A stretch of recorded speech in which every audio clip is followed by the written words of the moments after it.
Ó, a gente começou a gravar agora e vai entrar, quando você entrar no modo apresentação... Ah, foi agora. Pode começar. Obrigada. Obrigado.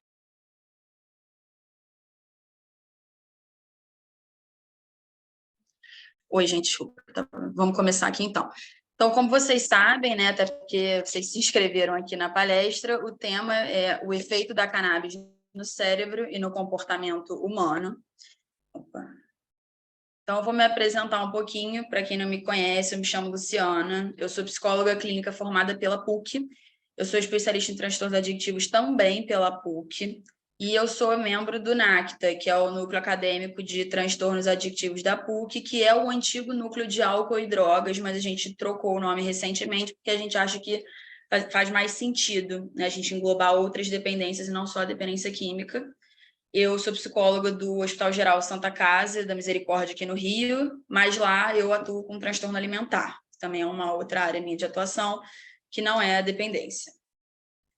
Eu vou colocar aqui um pouquinho para vocês agora os temas que a gente vai abordar hoje.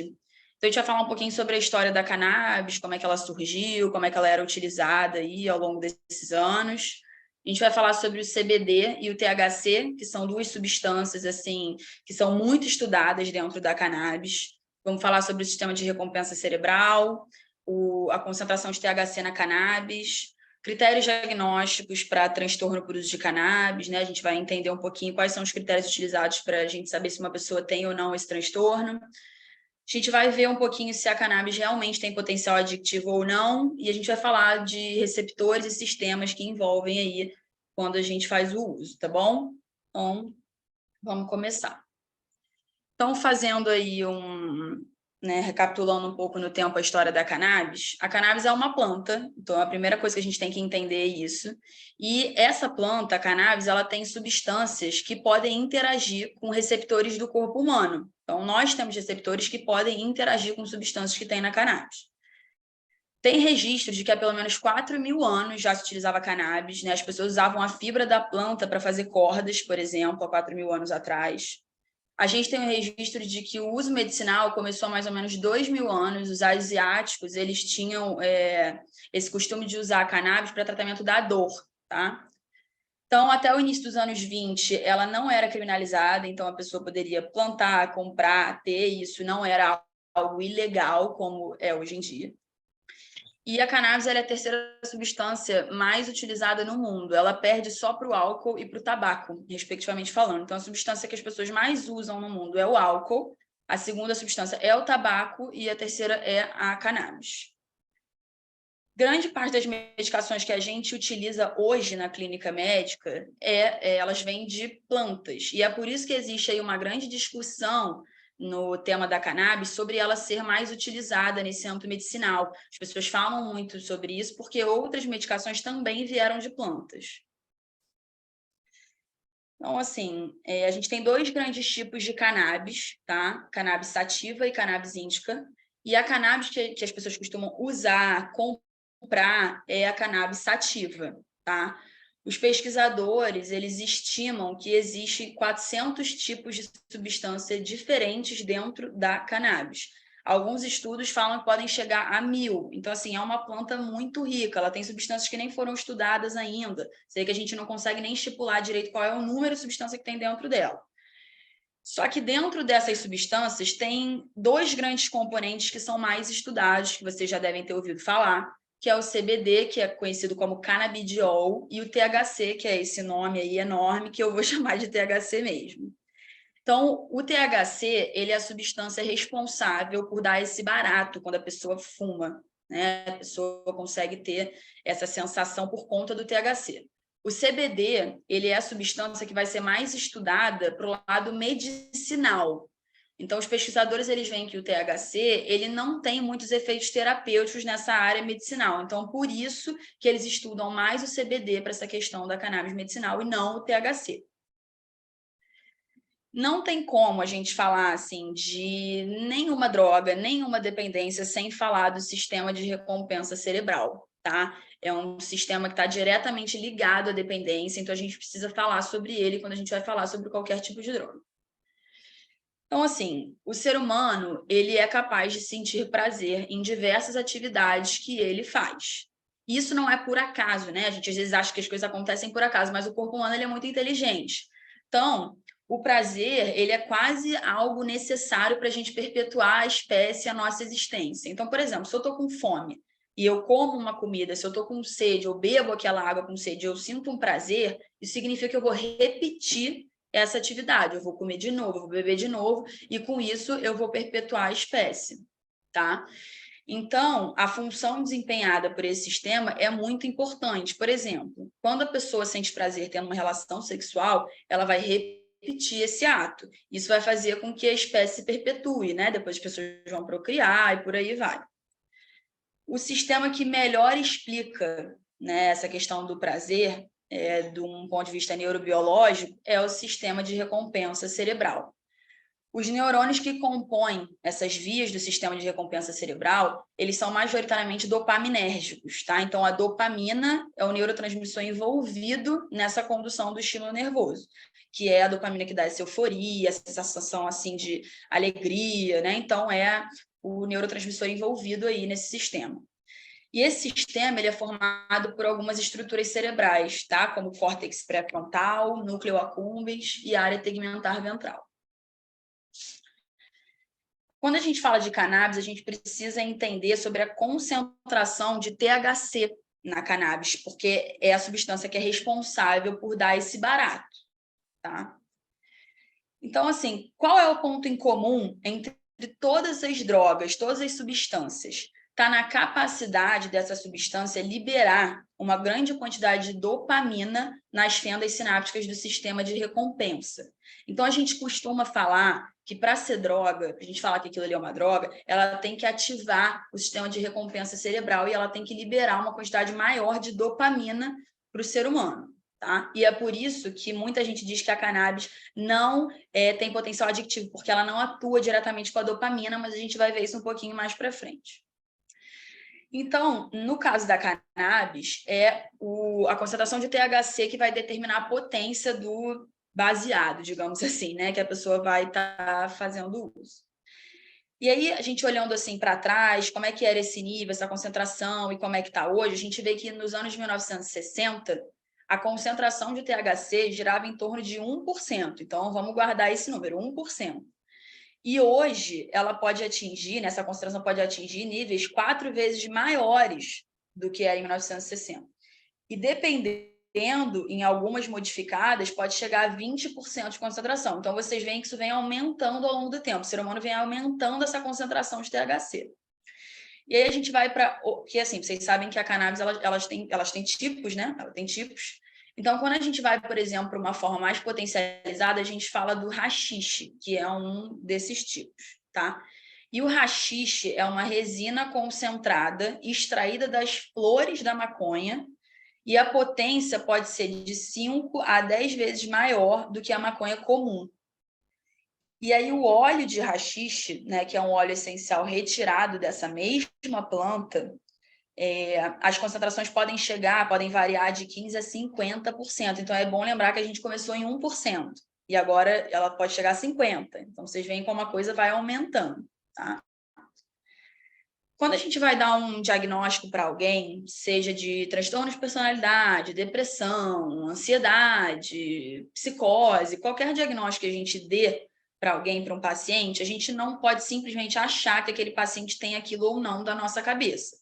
Existe um manual de psiquiatria, que a gente chama de DSM, que ele tem critérios que a gente precisa ir lá olhar e ver se o paciente cumpre esses critérios para entrar nesse diagnóstico.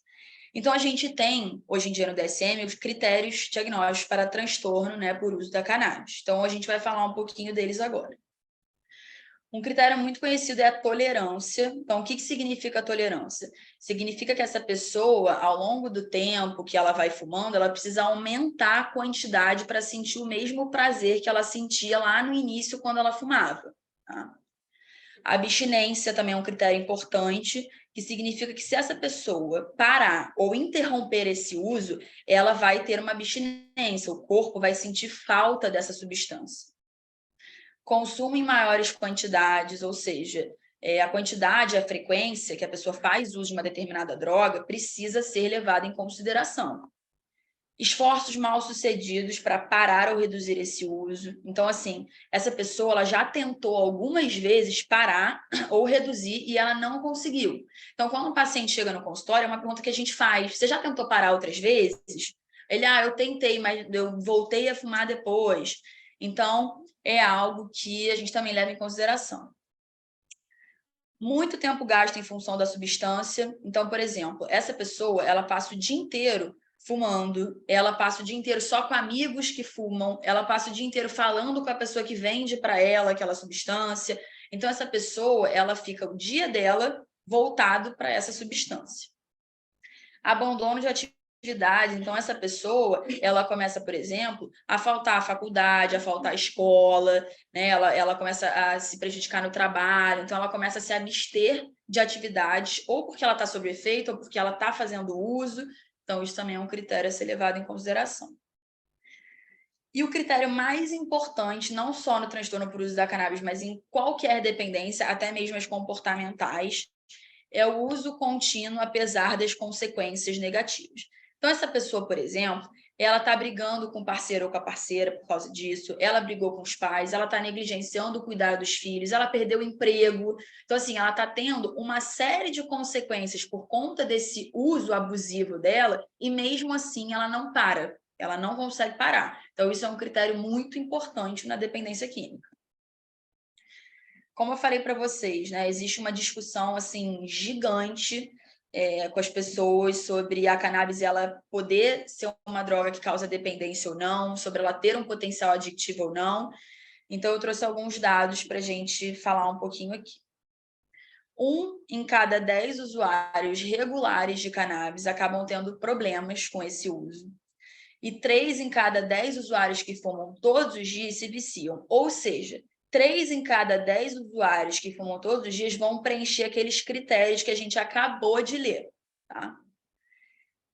E a gente precisa também entender o seguinte: o efeito viciante da cannabis vem do THC. Então, a gente não está falando aqui do CBD, a gente está falando do THC. O THC, ele vai interagir no nosso corpo com receptores CB, tá? E a gente tem 2 tipos de receptores CB no nosso corpo, CB1 e CB2. Isso é bem importante para a gente entender como é que vai funcionar. O receptor CB só foi caracterizado na década de 90, então é algo muito recente, gente. Década de 90, né? É ali. Então, assim, é por isso que a gente tem pouquíssimos estudos sobre a cannabis, é por isso que a gente não sabe muito ainda sobre o potencial medicinal dela ou não, porque a gente só tem conhecimento desses receptores agora. E o THC ele atua principalmente no CB1. Então, a gente tem receptores CB1 e CB2, mas o THC, ou seja, a cannabis, vai se ligar principalmente no receptor CB1. Falando brevemente de tratamento, tá? A gente até hoje não tem um tratamento farmacológico para o uso da cannabis, justamente por esses receptores terem sido assim, caracterizados tão recentemente, não teve tempo para estudar, tá? Então, os psiquiatras que atuam na área, principalmente de dependência química, eles acabam pedindo para as pessoas usarem as medicações que têm alguma eficácia no alcoolismo e no tabaco, porque já tem medicações para isso. Só que aí eles usam uma espécie de off-label, uso off-label, né? Assim, que não foi feito para aquilo, mas a gente vê que clinicamente isso tem assim alguma eficácia, isso ajuda os pacientes ali no processo de abstinência, tá? Então, assim, por não ter um tratamento farmacológico ainda eficiente na questão da cannabis, o tratamento de primeira linha ainda é a terapia cognitivo-comportamental, porque é a terapia que vai trabalhar nesses pacientes mudanças de hábitos, costumes, identificação de gatilhos, então é o que vai fazer essa pessoa conseguir manter essa abstinência. Eu vou colocar uma foto para vocês agora da concentração dos receptores CB no corpo humano. Como eu falei para vocês, eles estão distribuídos ao longo do corpo. Então, vamos dar uma olhada aqui, tá? Os receptores CB1, eles são as bolinhas verdes, e os receptores CB2, eles são as bolinhas azuis na imagem, tá? Vocês podem ver que o receptor CB1, né, os receptores CB1, eles estão principalmente no cérebro do ser humano, que é onde o THC vai se ligar, tá? Então, ali, aqui, eu não sei se meu mouse aparece, mas aqui no cérebro tem mais CB1. E ao longo assim do corpo tem mais CB2, que não é onde o THC vai se ligar, tá? Então vamos falar um pouquinho do receptor CB1, que é o receptor que mais vai interessar para a gente, porque é onde o THC vai ligar, tá? Como vocês puderam ver agora na imagem, vou até voltar de novo, ele é muito mais difundido no cérebro, tá? Isso é importante a gente saber. O THC vai se ligar no CB1, como a gente falou, e é majoritariamente no sistema nervoso central. Quando a gente fala da parte interna do cérebro que tem mais CB1, a gente está falando de algumas áreas do cérebro, a gente tem que entender quais são as funções dessas áreas dentro do cérebro, porque elas podem vir a ser prejudicadas por conta desse uso. Então, tem o putamen, ou seja, essa área ela é responsável pela regulação do movimento do ser humano e pelo processo de aprendizagem e regulação emocional, tá? O hipotálamo, ele regula a temperatura corporal, ele é responsável pela questão do comportamento alimentar e pelas funções neuroendócrinas. É por isso que quem faz o uso de cannabis tem questões assim de fome, ou então na abstinência, se a pessoa perde a fome. Então, tudo isso está relacionado com as áreas aí de receptor CB1. O hipocampo, que é responsável pela memória e pela aprendizagem.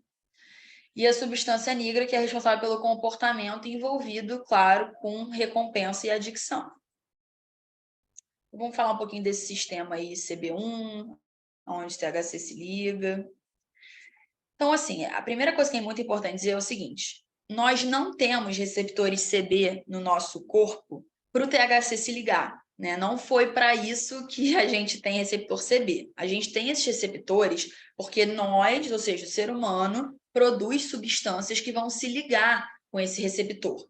Então, a gente não tem esse receptor para fumar um baseado e o THC se ligar neles. Não foi feito para isso, tá? Então, é o seguinte, a gente chama esse sistema, tá? Esses receptores que se ativam quando o nosso corpo produz substâncias que são quimicamente parecidas com o THC e o CBD, de sistema endocannabinoide endógeno, tá? Eu vou dar um exemplo para vocês agora. A única coisa que a cannabis ela tem uma certa comprovação, tá, medicinal.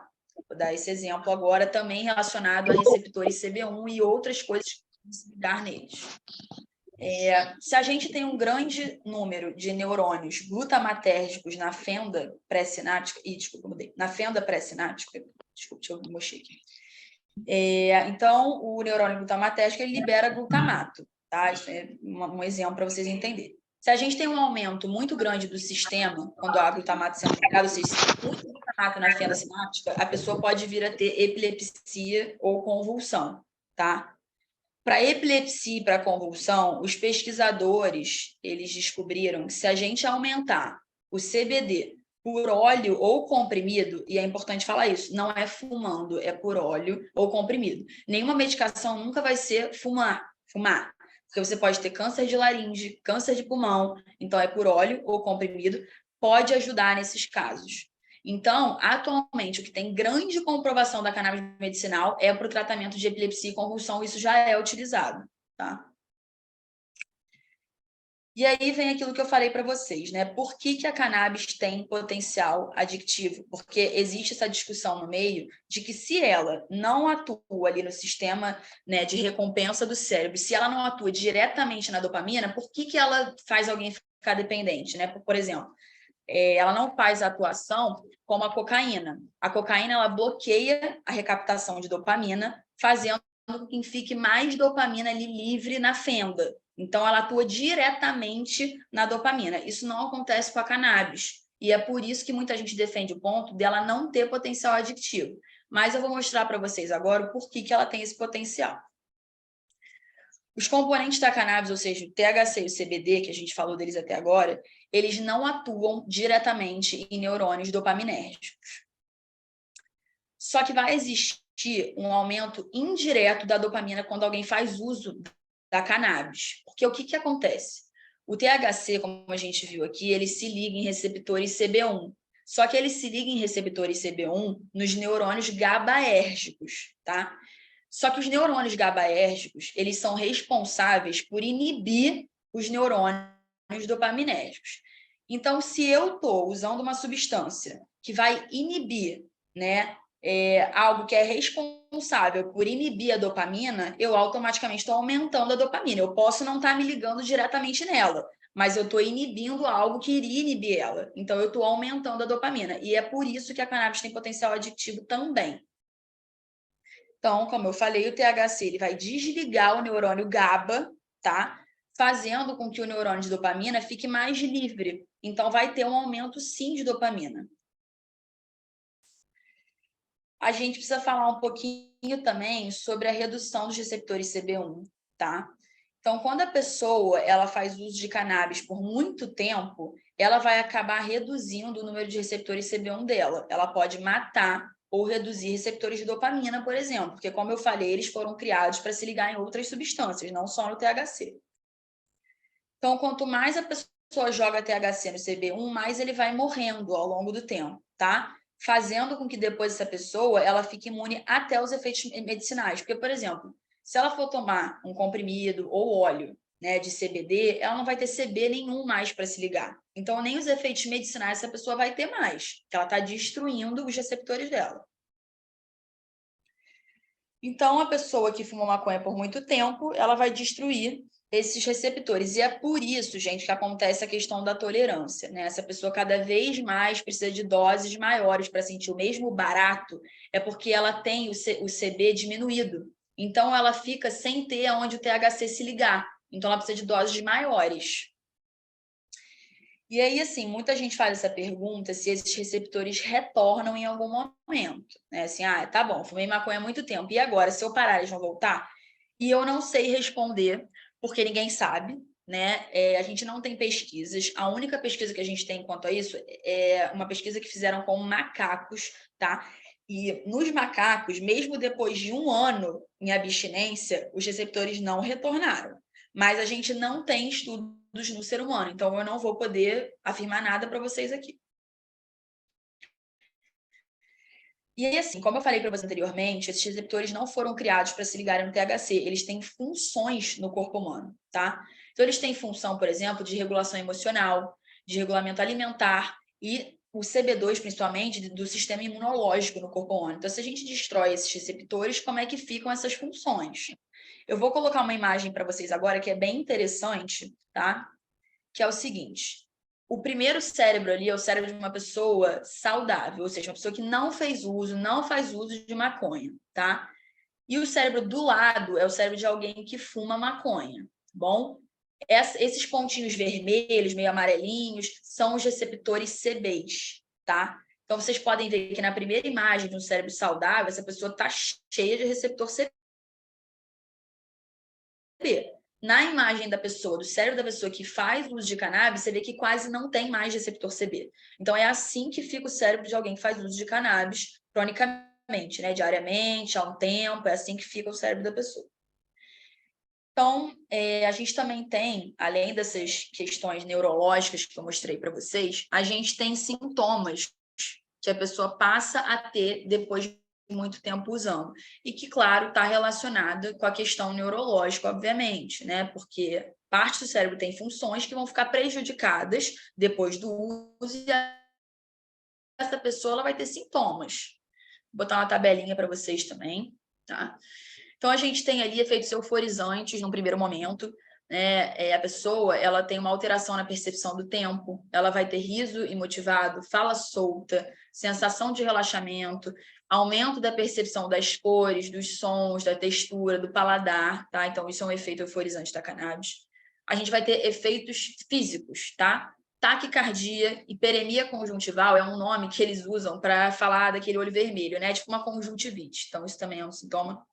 Boca seca, hipotermia, tontura, retardo psicomotor, redução da capacidade de executar atividades motoras que são mais complexas, falta de coordenação motora, redução da acuidade aditiva, então a pessoa fica com a sensibilidade, né, do ouvido para som baixa, tá? E a mesma coisa acontece na questão visual.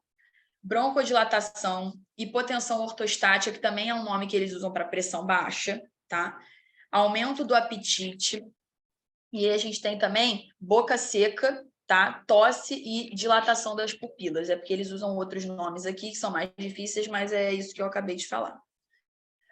E os efeitos psíquicos, que, assim, todos os efeitos são ruins, mas os efeitos psíquicos, eles têm um agravante, que é a questão da psicose, tá? Então, a gente tem a despersonalização e a desrealização, que é como se essa pessoa experimentasse, né, uma experiência de ver as vivências como se ela estivesse fora do corpo dela, sabe? Como se ela estivesse, assim, como um espectador da própria vida, né? Essa pessoa pode ter depressão, inclusive tem alguns estudos que mostram que quem faz uso diário ou semanal de cannabis tem um aumento de 4 vezes, né? Essa pessoa tem 4 vezes mais chance de ter depressão. No caso de mulheres, esse número vai para 5 vezes, tá? Alucinações e ilusões. E aí, aqui a gente entra no seguinte: tem pessoas que, quando fazem uso da cannabis, elas têm alucinações, ilusões, enfim, elas têm sintomas psicóticos durante o uso. E quando acaba o efeito, elas voltam ao normal. Só que isso é muito perigoso. Inclusive, quem já teve esse tipo de sintoma aqui, abra o olho, porque a gente costuma dizer que uma porta se abriu para o outro lado. O que seria o outro lado? A psicose. Então, essa pessoa ela sempre volta para o outro lado da porta até o momento que ela não volta mais. E essa é uma das piores consequências da cannabis, né? Que é a psicose induzida por uso de substância, tá? Essa pessoa ela fica, né, com sonolência, ela pode ter mais ansiedade, o que também ocorre um grande mito hoje em dia de que a cannabis ela diminui a ansiedade de quem está fazendo uso, mas isso é mentira, tá? Ao longo do tempo, essa pessoa vai ter um aumento na ansiedade. Também um outro mito é que a pessoa que usa cannabis é paz e amor, né? Ah, não, aquela pessoa tranquilona e tal. Só que também o usuário crônico, ele começa a ter irritabilidade, ele fica mais hostil ao longo do tempo. Essa pessoa começa a ter prejuízo na concentração, prejuízo na memória de curto prazo, até porque a gente viu, né, que essa pessoa ela acaba afetando áreas responsáveis pela memória. Ela fica letárgica, ela tem uma excitação psicomotora, ela pode ter ataques de pânico, tá? Paranoia. Então, assim, já devem ter visto aí relatos de pessoas que fumaram e ficaram na paranoia, né? Naquela vibe meio ruim, isso pode acontecer também. E ela fica com o julgamento dela um pouco comprometido, tá? Então, assim, gente, por último, né, para a gente fazer algumas conclusões, a primeira coisa é a gente entender que o uso medicinal não é fumar, tá? O uso medicinal é ou por comprimido ou por óleo. Fumar dá câncer de laringe, câncer de pulmão. Então, não confundam as coisas, porque isso acontece muito hoje em dia. Ah, a cannabis é a solução para todos os problemas, vou fumar. Mas fumar não é a saída, né? De outra maneira, pode ser que sim, mas fumando, não.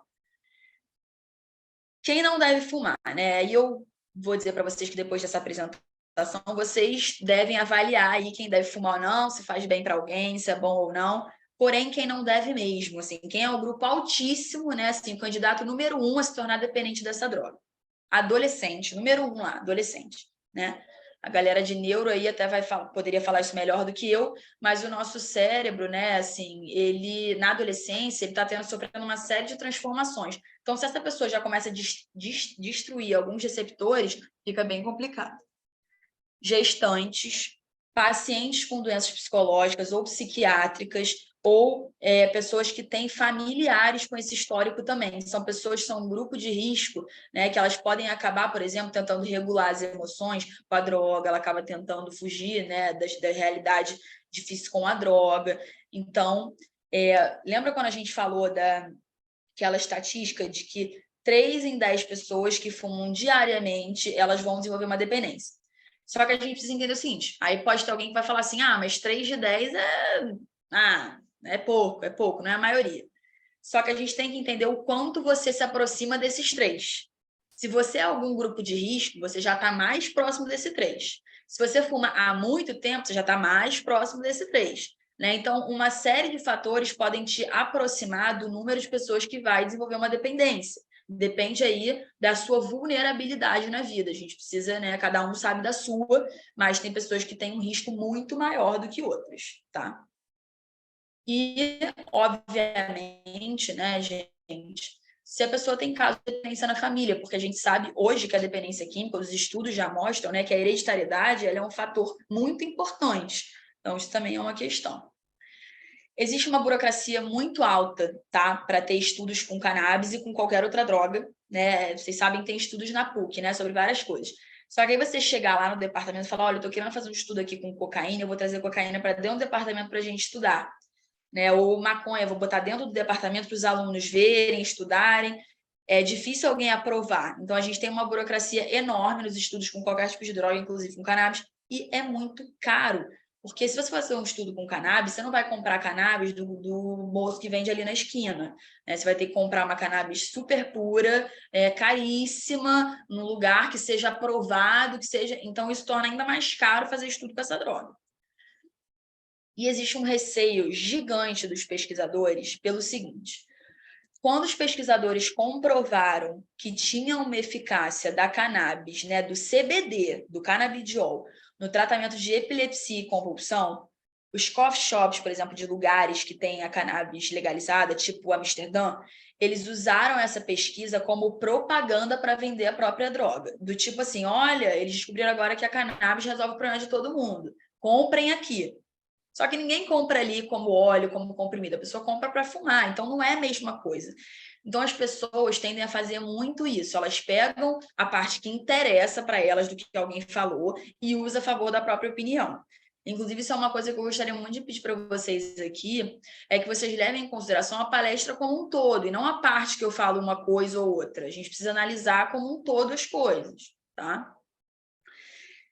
Então, assim, gente, eu coloquei aqui nesse slide as referências.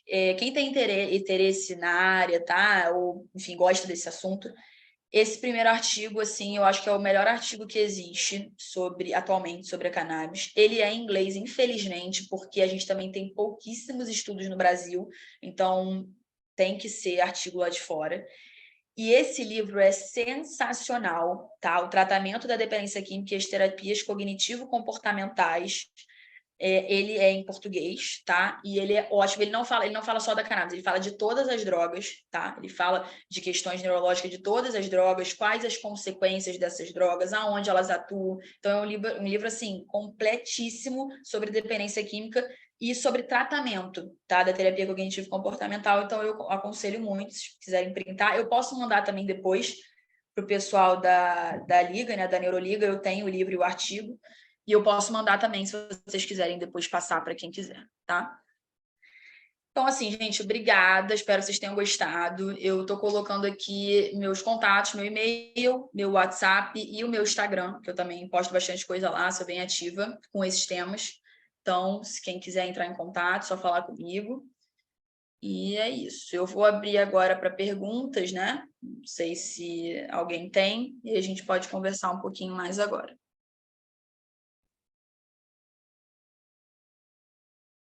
Bom, a primeira coisa que eu queria fazer é agradecer pela palestra, muito interessante, um monte de informações novas. Eu já também estou com umas perguntas focando na minha cabeça aí que vou jogar daqui a pouco. Pelo feedback aqui das caras das galeras, estão me mandando mensagem, a galera gostou também. E é isso, queria agradecer pela sua presença, por ter participado aqui com a gente. E acho que a gente pode abrir para as perguntas. Então, galera, quem quiser, levanta a mão aí. Eu tô vendo que Nem tem lembro umas no como... chat já, que a pessoa foi mandando, eu acho, né? Sim, eu posso começar com as do chat. Teve alguém que mandou um tempão atrás uma pergunta, eu pedi para ela segurar. A primeira aqui foi: além da necessidade das doses maiores por conta da destruição dos receptores de CB, essa destruição também estaria ligada à troca de cannabis por outras drogas ou não necessariamente teria essa ligação?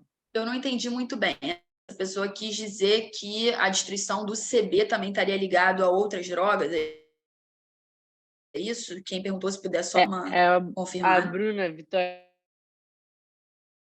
se quiser. Então, Luciana, boa noite. Boa noite. A palestra foi incrível. Obrigada. E assim, é bem isso mesmo. Se essa destruição dos receptores CB, além de levar a uma necessidade de maiores doses, se também poderia estar associado a uma mudança De para droga. outras drogas. Tá, Isso. entendi, claro. Então, a gente vê, assim, a gente tem um discurso muito grande hoje em dia que a cannabis ela é porta de entrada, né? Eu não concordo particularmente com esse discurso, porque eu costumo dizer que a porta de entrada é o álcool, tá? Então, a gente esquece, mas álcool também é droga, e todo mundo bebe primeiro antes de fumar, em sua maioria, né? Mas sim, assim, Bruna, não posso te dizer que eu vi isso em algum estudo, mas de acordo com a minha prática clínica, tem pessoas que fizeram tanto uso da cannabis que elas destruíram completamente os receptores CBs, como a gente viu naquela imagem que eu mostrei para vocês, né? Que o usuário de cannabis ele fica praticamente sem nenhum receptor. E ele precisa de doses maiores. Só que às vezes, não sei se vocês já conheceram alguém assim, eu já atendi algumas pessoas assim, que a cannabis não faz mais efeito nenhum. Ela pode fumar a quantidade que for, mas realmente não faz mais efeito nenhum. Então essa pessoa ela vai buscar uma outra droga, tá? Ela vai usar uma cocaína, uma metafetamina. Então ela vai começar a migrar para conseguir sentir esse efeito de novo, já que a cannabis ela não consegue mais. Então sim, não vi isso em nenhum artigo, mas a prática clínica que eu tenho, né, já ouvi esse discurso de alguns pacientes. Tem outra pergunta? Show de bola essa resposta. Eu fiquei um pouco chocado com essa informação. A segunda pergunta do chat é: além de convulsão e epilepsia, existe outra comprovação sobre os efeitos medicinais da maconha? Não. Assim, gente, vamos lá. Isso é uma pergunta bastante complicada, porque é uma grande discussão hoje no meio, né? Como eu mostrei para vocês, existem, assim, mais de 400 substâncias dentro da cannabis. Então, assim, eu realmente acredito mesmo que com mais tempo a gente vai conseguir estudar melhor, fazer mais estudos e realmente descobrir potenciais substâncias medicinais dentro dessa planta. Eu realmente acredito isso. Mas hoje a gente só tem comprovação para epilepsia e convulsão. É a única coisa que a gente pode atestar que tem eficácia no tratamento.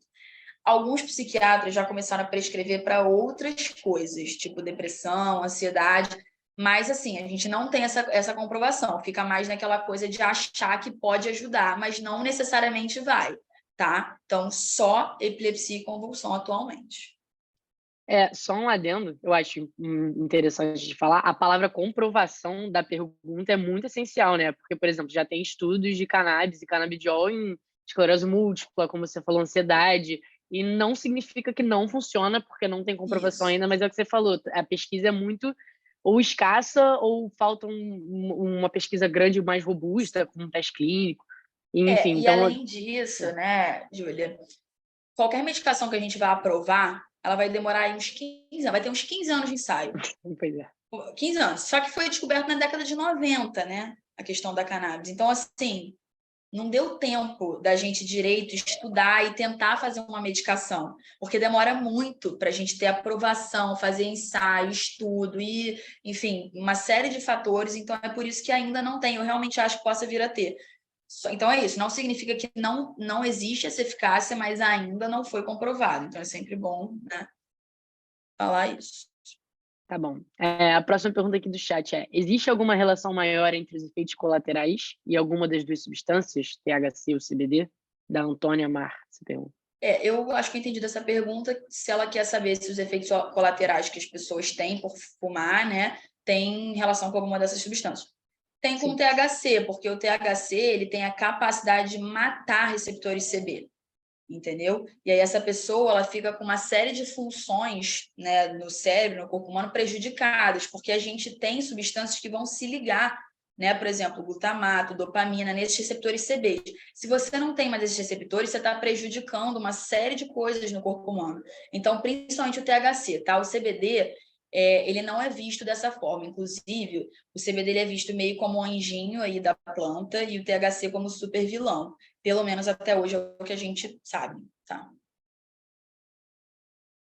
Tá, entendi. Aqui a Sara perguntou: é indicado realizar uma avaliação neuropsicológica em pessoas que fumaram por muitos anos? É importante para a gente ver o quanto das funções dessa pessoa está preservada ou não está. Tem pacientes que são realmente muito graves com o uso de cannabis, assim, os pensamentos são muito desconexos, eles não conseguem ter uma fala contínua, os pensamentos escapam a todo momento, é difícil até da pessoa ter insight em terapia às vezes. Então, eu acho importante até para a gente ver justamente isso, essa pessoa vai ter uma capacidade de ter um insight em terapia ou não. Então, isso é importante. Entendi. O André Mendonça... Oi, André. Perguntou: olá, Luciana, parabéns pela apresentação. Minha dúvida é sobre a relação do uso da maconha com o aumento da criatividade. Isso ainda se confirma ou já foi refutado? Então, eu não sei, sinceramente, se tem algum estudo sobre isso, tá? Mas o que eu vejo é o seguinte: inicialmente, alguns usuários têm essa sensação de criatividade aumentada. Eu fui mais criativo no trabalho, eu escrevo melhor no trabalho. E dá um tempo que a pessoa está usando, ela já muda o discurso, ela vê que a criatividade acabou, ela já está procrastinando mais, né? Porque se vocês lembrarem da apresentação, a gente falou que isso afeta, né, assim, funções de aprendizagem do ser humano, de memória, e a criatividade tem a ver com isso também. Então, pode ser que inicialmente a pessoa tenha essa sensação, que ela fica com os efeitos mais aflorados, tem toda aquela sensação da cannabis, então ela pode achar que isso está dando uma determinada criatividade para ela. Mas ao longo dos anos e do tempo fazendo uso da substância, isso vai acabar, pode ter certeza. Entendi. Gente, só uma coisa, eu esqueci de mencionar, assim, eu tô lendo as perguntas das pessoas que elas mandaram no chat, o ideal era elas fazerem no áudio mesmo. Mas então, tipo, se a Luciana não responder exatamente o que vocês perguntaram, podem abrir o microfone e, tipo, perguntar de novo. Mas, enfim. Indo para a próxima, agora, do João Gabriel Quaresma. Boa noite, adorei a palestra. Gostaria de saber a relação existente entre a destruição dos receptores CB com os impactos da formação no cérebro na adolescência. O cérebro de um adolescente, assim, quem atende adolescente vai entender, né, se vocês querem essa área. Os pais, eles têm um discurso muito grande, né, assim, de que, meu adolescente está rebelde, ele grita com tudo, ele está agressivo, né, porque é um momento que o cérebro está sofrendo, assim, uma enorme transformação mesmo, tá? O cérebro está sendo ainda desenvolvido todo, ele ainda não chegou a ser, né,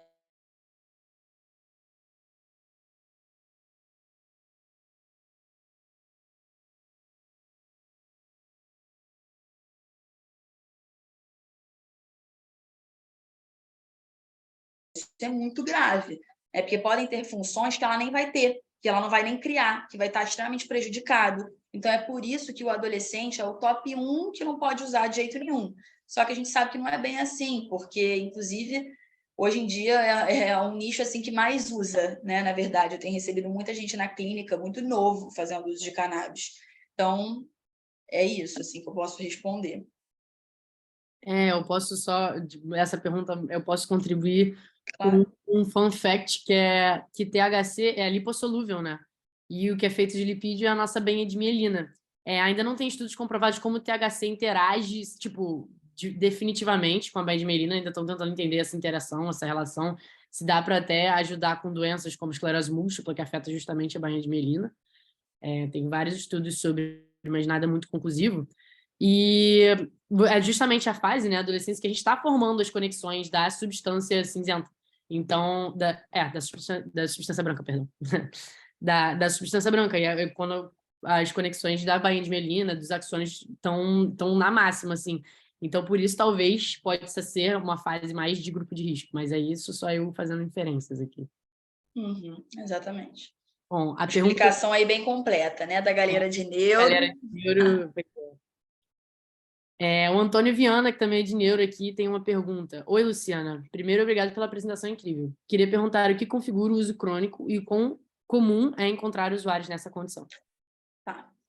O uso crônico, a gente nem usa tanto essa palavra, né? Eu acabo usando de vez em quando, mas é essa pessoa que ela usa mais diariamente, né? Já há um tempo. Então, é aquela coisa que vem, é quase que crônico mesmo da pessoa esse uso, né? Uma coisa que faz parte dela, né? E a gente vai configurar justamente naqueles critérios que eu li com vocês aqui, tá? Que é a pessoa que é dependente. A pessoa, e uma coisa muito interessante, assim, mas que é meio fato, mas, né, é importante falar, é que o usuário de cannabis, quando a gente fala de dependência, ele é aquele usuário diário, em sua maioria, tá? Então, a pessoa que normalmente preenche os critérios para o transtorno por uso de cannabis, ela vai ter um uso diário.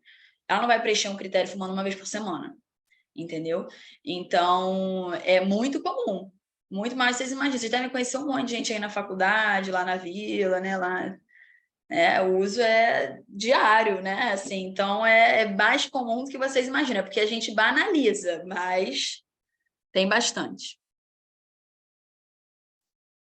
Bom, agora a próxima pergunta é da Isabela Silva. Como o uso de cannabis pode interferir no comportamento de um paciente com transtorno de humor bipolar? Pergunta super interessante.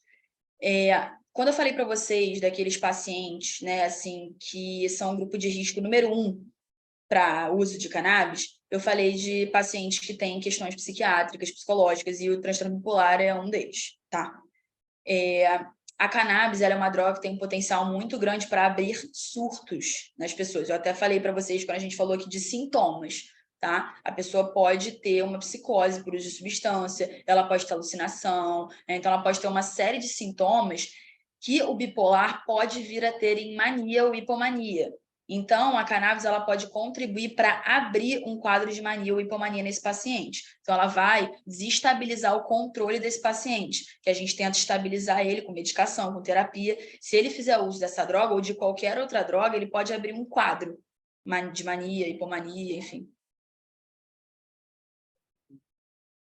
Agora a próxima pergunta é da Aline Scherrer. Em primeiro lugar, queria dizer que foi uma ótima palestra e gostaria de saber se, além dos receptores CB, há algum outro prejuízo no cérebro, porque já ouvi falar em um declínio cognitivo vindo do uso da maconha. Então, acaba sendo essa questão do receptor CB, mais ou menos, pelo seguinte: eu mostrei para vocês aqui na apresentação quais são as áreas, né, do cérebro que estão ali os receptores CB. E são áreas que são responsáveis, por exemplo, pela aprendizagem, pela memória, pela cognição, né, pela questão motora do ser humano. Então, se a gente destrói partes dessas áreas, a gente fica com essas funções extremamente prejudicadas. Então, é um pouco isso.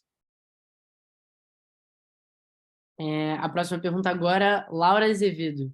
Quais os riscos do uso de cannabis por pacientes em tratamento com antipsicóticos e reguladores de humor? Essa é boa. Então, assim, como eu já falei, né, eu não vi nenhum artigo sobre isso, mas até um psiquiatra que trabalha comigo, né, professor da PUC, inclusive, vocês conhecem, ele fala muito isso, assim, que é o seguinte: a gente tem estudos com as medicações com elas sozinhas. Então, assim, se eu estou tomando um antipsicótico, a gente teve um estudo em cima daquele antipsicótico. Não existiu um estudo de um baseado mais um antipsicótico, qual é o efeito que essa pessoa vai ter. Será que vai aumentar o efeito? Será que vai diminuir? Será que vai cortar o efeito? A gente não tem nenhum estudo que mostra isso. E é por isso que é perigoso, porque a gente não sabe o que acontece com essa pessoa, né? Nenhum pesquisador ainda fez, toma aqui um antipsicótico, toma aqui um estabilizador do humor e fuma um baseado ou 2, né? Vamos ver qual é o efeito. Não existe isso. Então, a gente não, assim, é realmente muito ruim, porque a gente não sabe o que pode acontecer. E uma outra questão nesse caso, tá?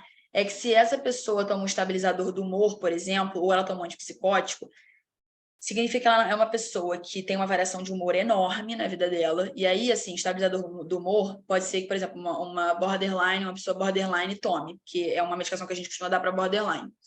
Essa pessoa tem uma variação de humor enorme ao longo do dia, da vida, e a cannabis ela vai piorar isso, porque ela atinge áreas que são responsáveis pela regulação emocional. Então, isso vai prejudicar. Então, o remédio está tentando acabar com o sintoma e a cannabis vai aumentar esse sintoma. Então, vai ficar um pouco complicado. E no caso da pessoa que toma antipsicótico, claro que nem todo mundo que toma antipsicótico é psicótico, tá? A gente já vê hoje aí que a quetiapina, por exemplo, é usada para as pessoas dormirem, né? Então, tem uma série de antipsicóticos que a gente hoje usa com outras funções. Mas se a gente partir do princípio que essa pessoa é psicótica, ela vai abrir um surto se ela fumar cannabis, né? Ela tem uma propensão muito maior.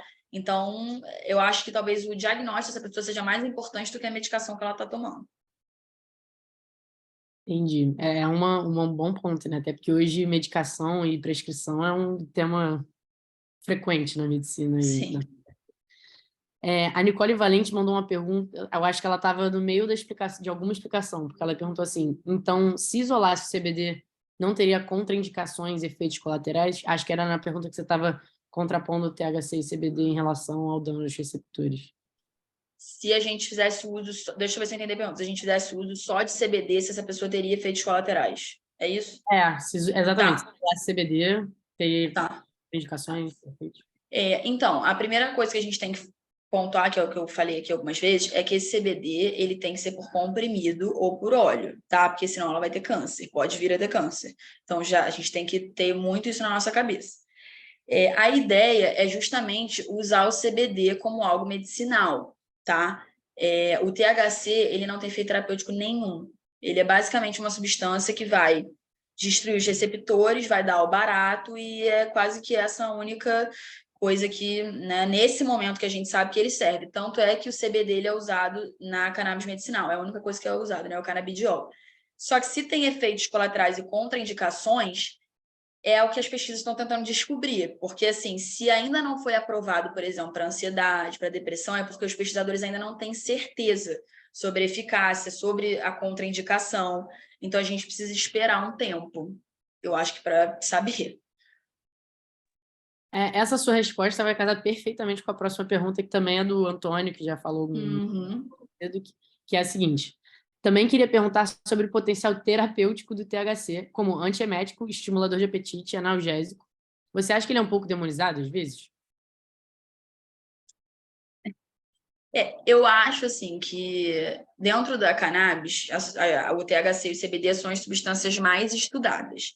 E existe, sim, uma coisa do CBD ser o anjinho, o lado bom, e o THC ser o grande vilão, né? Ser esse demônio aí da planta. Eu não vou colocar ele dessa forma, só que é porque ele não tem efeitos terapêuticos. Então, basicamente, até o que a gente sabe hoje, ele só está sendo utilizado para dar o barato, para destruir receptores. Então, assim, eu acho que nenhum pesquisador e nenhum médico receitaria THC para qualquer coisa, porque você poderia até estar ganhando de um lado, não sei, isso aí os estudos vão dizer, mas você vai estar perdendo muito de outro lado. Então, eu acho que ele é demonizado talvez com um pouquinho de razão em alguns momentos. A próxima pergunta é da Amanda. Oi, Luciana, adorei a palestra. Queria saber o porquê que as pessoas fumam e param de sonhar depois de um tempo. Não sabia disso, não. Não sei. Assim, tem pacientes que relatam que passam a sonhar muito mais, e eu já ouvi paciente falando que não sonha mais. Mas, assim, gente, eu não estudo sonhos, né? Eu também não sou da psicanálise, eu sou da TCC, mas, assim, eu não sei muito qual é a relação mesmo do sonho, se alguém tiver aí alguma explicação, mas eu não tenho, porque eu já vi discursos diferentes em pacientes. Tem pessoas que fumam bem mais. Desculpa, que sonham bem mais. Tem pessoas que param de sonhar realmente, não sei por quê. A última pergunta no chat aqui, vai ter algumas pessoas que vão levantar, é do Vinícius. Queria saber se a Luciana conhece o neurocientista Siddhartha Ribeiro, ele é um dos maiores pesquisadores da área atualmente aqui no Brasil. Recomendo para todos interessados no assunto. Então foi mais uma sugestão do que... Acho que sim. Então, quem quiser pesquisar aí ele, né? Acho que pode ser bom. Tem algumas pessoas com a mão levantada. Bom, acho que eu acho que a Antônia levantou primeiro, eu não tenho certeza. Foi ela, mas antes eu tenho a minha dúvida, que antes de claro. dar um momento aqui para colocar, que quando você estava falando daquela lista de sintomas, um dos efeitos psíquicos era, acho que você falou, de alucinações, ilusões, como se fosse essa portinha para outro lado que nunca mais vai se fechar. O que você quis dizer com isso? Como você diz uma porta para outro lado? O que seria esse outro lado e por que você acessa isso e nunca acessou antes? Ou por que essa porta não se fecha de novo, entendeu? Queria explicar mais um pouco essa parte. Alguns pesquisadores e pessoas da área, assim, costumam dizer que a cannabis ela não vai abrir um surto psicótico em alguém que já não tinha essa predisposição. Então, a gente costuma dizer que quem entra, né, num surto psicótico quando fuma a cannabis é porque essa pessoa já tinha uma predisposição a entrar em algum momento da vida dela, mas não significa que ela ia entrar, é só uma predisposição. E aí, quando ela abre, eu digo essa porta, é o sentido de abrir a porta para o outro lado, e o outro lado seria realmente a psicose, né? E a gente diz que essa porta não fecha mais, assim, ela fecha para algumas pessoas no sentido que a pessoa pode ter alucinações, ela pode ter, assim, sintomas da psicose durante o uso, e quando a vibe passa, ela para de ter esses sintomas. Então, é como se a porta fechasse. Só que a gente diz que essa porta está meio encostada, porque essa pessoa já teve um sintoma de psicose, e isso, assim, já tem que ser um alerta enorme para essa pessoa de que ela pode vir a repetir esse sintoma e pode ser que ela nunca mais volte, porque ela já tinha predisposição a, por exemplo, ter uma esquizofrenia. Então, é mais isso. Tá bom, muito obrigada aí pela resposta. Vamos começar. Antônia Mar, se quiser falar aqui no microfone, você foi a primeira a levantar a mão. Oi, Luciana. Tá a Antônia aqui, mas quem está falando é a Sofia. Eu queria perguntar se esse efeito de elevar a dopamina no sistema nervoso central poderia ser relacionado ao tratamento do Parkinson, poderia causar algum efeito, ou não tem estudos sobre isso ainda? Oi, Antônia, tudo bem? Eu não sei responder a sua pergunta, tá? Eu não sou da área de neuro, né? Então, assim, estudos de Parkinson e tal não é algo que eu leia muito, honestamente falando, ou que eu estude muito. Então, eu vou saber mais da questão da psicologia, mas do Parkinson, realmente, eu acho que é a galera de neuro que vai ficar com esse trabalho aí, né, nas pesquisas. Então, eu realmente não sei responder. Não sei se alguma das meninas pode responder isso para você. Eu não posso te responder com certeza, mas eu te garanto que existem estudos da cannabis com Parkinson, não sei se especificamente THC e CBD. Não, CBD com certeza existe. Ah, não, sim, estudo da cannabis existe, mas eu acho que ela quer saber se o aumento da dopamina, não é isso, tem a ver com o Parkinson, alguma coisa assim. Eu acho que não sei se... Aí eu acho que você vai ter que abrir os artigos e olhar as não sei. conclusões, mas provavelmente, assim, eu chuto que pode ser que sim. Porque o Parkinson é justamente uma doença ocasionada na substância negra e, como você falou na palestra, uma das áreas afetadas pela cannabis é a substância negra. Tem tudo a ver com neurônios dopaminérgicos. Então, assim, eu chuto que vai mexer, não sei se vai melhorar ou não, mas vai mexer ali de algum jeito. Mas aí também, de novo, isso é só eu fazendo inferência. Laura Azevedo, pode falar, tá como levantado. Opa, boa noite, gente, tudo bem? Vocês estão conseguindo me ouvir? Agora eu tô um pouquinho. Tá. Quando comentaram sobre sonhos, eu tive, infelizmente, né, uma proximidade com uma pessoa que tinha realmente um uso exacerbado da maconha. E eu muitas vezes acompanhei as falas, né, as narrativas assim da pessoa com relação ao uso. Já tiveram ocorrências de surtos psicóticos, tanto que eu perguntei dos reguladores de humor. E é uma pessoa que falou que usa justamente para ter essa onda, para abrir essa portinha e sair um pouco da realidade, e que todas as vezes que tem o uso da maconha, mesmo tendo uma alucinação ou não enquanto consciente, todas as noites os sonhos são extraordinários, né? Então tinha um caderninho de sonhos assim, tipo, incríveis, da Terra explodindo de dentro para fora, né? E eu acabei vendo muitos relatos assim de amigos próximos a essa pessoa falando sobre a questão dos sonhos. Era só comentário.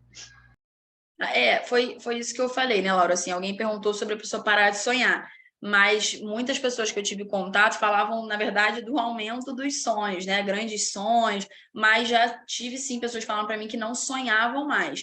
Então, eu acho que isso talvez seja, assim, meio relativo aí, de acordo com cada pessoa, com o efeito que dá em cada pessoa. Eu acho que talvez tenha um pouco mais a ver com isso. Antônio, tá com a mão levantada aqui, pode falar, Antônio. Eu ia mais fazer um... Tá me ouvindo?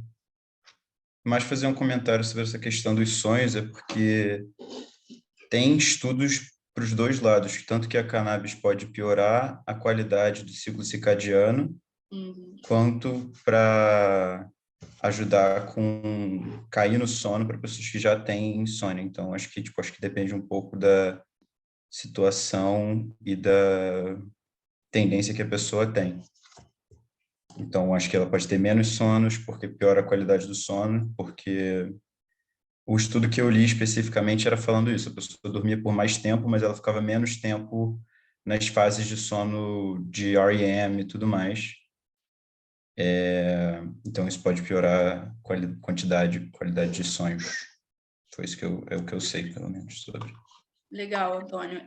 Sobre isso que você falou, né, essa questão da insônia, também tem assim, no meio, né, uma discussão em relação a isso, porque muitos pacientes chegam com esse discurso no consultório. Eu tenho dificuldade de dormir, então eu fumo para dormir.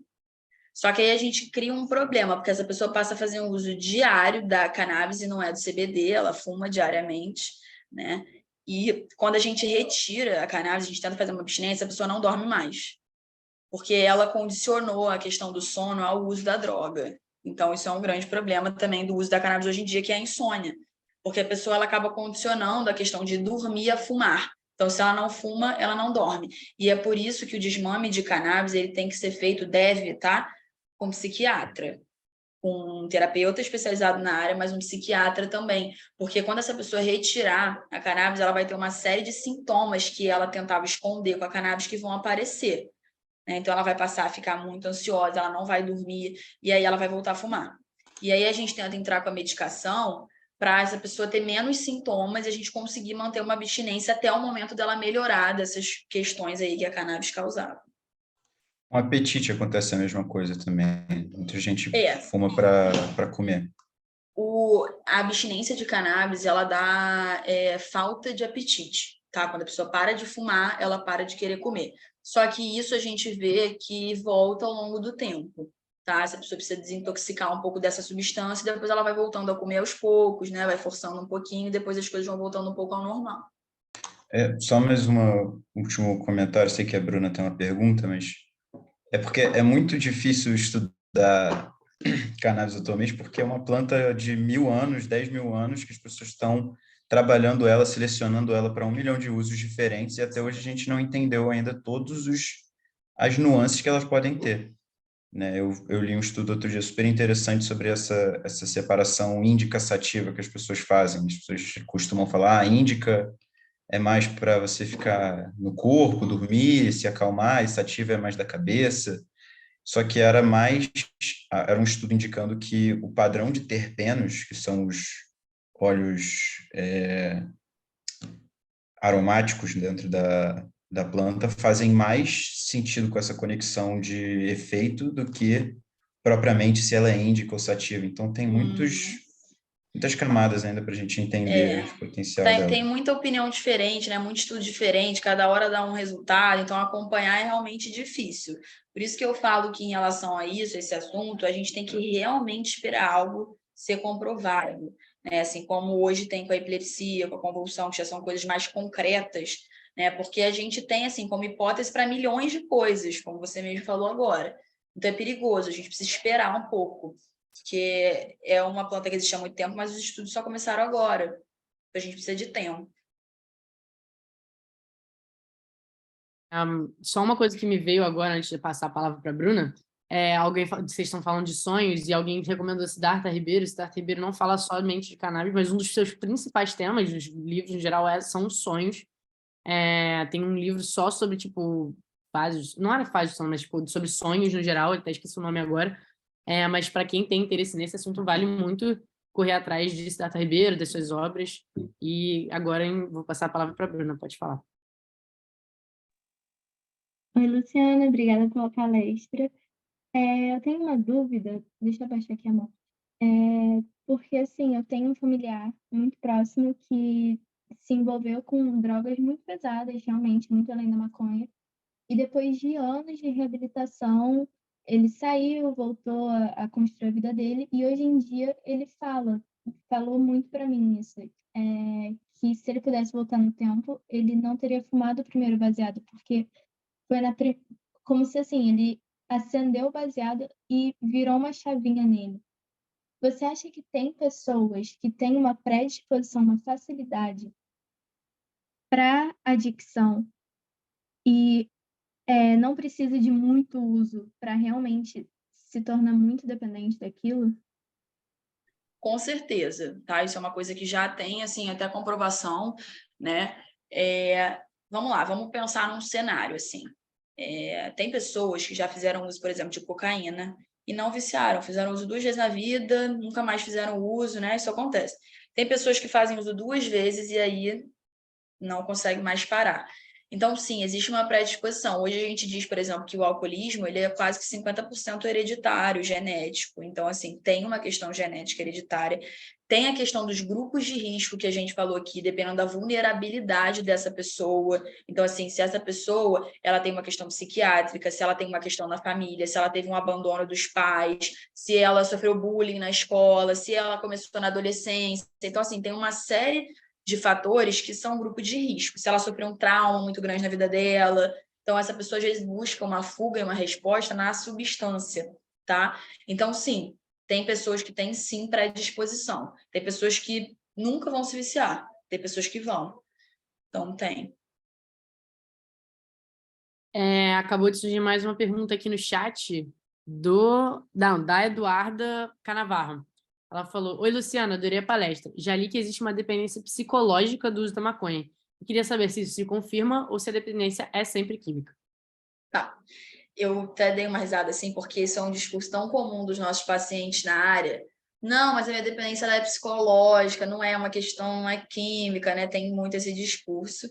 Isso é meio complicado, assim. Eu vou dizer o seguinte: como vocês puderam ver, assim, da apresentação, que mexe realmente em questões cerebrais, né? Tem tudo isso, é uma dependência química, tá? É uma dependência química. Hoje já tem, inclusive, no DSM, então é uma dependência química. Porém, eu acho, sim, que os pacientes também criam, eventualmente, uma dependência psicológica no sentido de, se eu não fumar, eu não vou dormir. Se eu tiver uma crise de ansiedade, a única coisa que me acalma é a cannabis, é a maconha. Então, essa pessoa, ela cria na cabeça dela cenários em que a maconha é super importante, que ela não pode deixar de usar. E isso não é químico, isso é psicológico. Essa pessoa está criando, né, assim, cenários e hipóteses na cabeça dela que ela precisa fazer o uso. Então, eu considerei que sim, isso é uma dependência psicológica. Mas a cannabis é dependência química, tá? A pessoa que ela usa todo dia e tudo é muito mais que uma dependência psicológica, mas sim, eu acho que também tem uma questão psicológica. Só complementando também, para quem já teve a matéria aprendizagem associativa, a aprendizagem em memória, a parte de aprendizagem associativa é essa resposta aí. Dependência psicológica é puramente aprendizagem associativa. Alguém tem mais uma pergunta? Pelo que eu vi, acabou. Se alguém tiver, levanta a mão ou joga no chat se tiver com vergonha. Ninguém? Então, acho que a gente pode se encaminhar para o fim. Eu vou deixar as palavras aqui para a nossa coordenadora de eventos, a Carol, que foi quem a gente chamou para conversar. E é isso. Muito obrigada, pessoal. Vou deixar ela falar um muito obrigada coletivo. Vai, Carol. Vocês conseguem me escutar? Então, queria muito começar agradecendo a Luciana por ter aceitado o nosso convite. Foi muito legal a palestra, foi assim, super esclarecedor. E as perguntas todas, todo mundo engajado, foi muito legal ver tanta gente assim na nossa palestra também. Nós somos uma liga da PUC, uma liga de neuro que engloba alunos tanto de psicologia quanto das neurociências. Então, a gente tem sempre que pensar em temas que consigam juntar os dois mundos, né? Que consigam alcançar essas duas áreas. Então, a gente pensou nesse tema e eu pensei logo na Luciana, que é uma pessoa que eu tenho muito carinho e que eu sei o quanto é competente nessa área, o quanto é especializada e o quanto gosta. Ela é uma ex-aluna da PUC também. E queria agradecer também vocês todos, os participantes, pela presença. A gente tem o nosso Instagram, tem o nosso YouTube, o nosso canal do YouTube, que depois o nosso link vai para lá. Então, eu botei no chat já tanto o Instagram quanto o YouTube, mas sigam a gente, fiquem atentos aos nossos conteúdos no Instagram, aos nossos eventos, que esse ano promete. E é isso, gente. Muito obrigada pela presença. Obrigada, gente, também pelo convite, tá? Qualquer coisa, estou aí. Quem também tiver ainda alguma dúvida, quiser mandar aí para mim nos contatos que eu botei, no Instagram, também não tem problema, pode mandar depois, tá? Então, mais uma vez, muito obrigada, foi super legal. Obrigada, Carol. Gente, esqueci de uma coisa. A gente faz as quintas neurocientíficas, que é sempre a última quinta-feira do mês. Então, no próximo mês, a última quinta-feira do mês também vai ser formato online também. Então, acompanhem a gente nas redes sociais para vocês estarem sempre em contato com quando vão ser nossos eventos. Podem sempre mandar sugestões. E é isso. A nossa ideia é expandir o conhecimento para além da sala de aula. Então, a gente trazer assuntos que vocês se interessam para a gente fazer exatamente isso que a gente fez hoje. Uma palestra, uma roda de conversa, tirar as dúvidas e esclarecer melhor as coisas.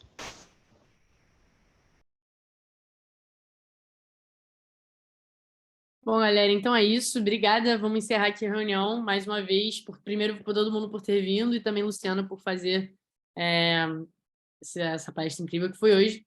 Então é isso. Vou encerrar a reunião, galera. Obrigada por tudo. Vejo vocês nas próximas quintas. Acompanhe a gente no Instagram que sempre vai ter novas notícias. Tchau, tchau.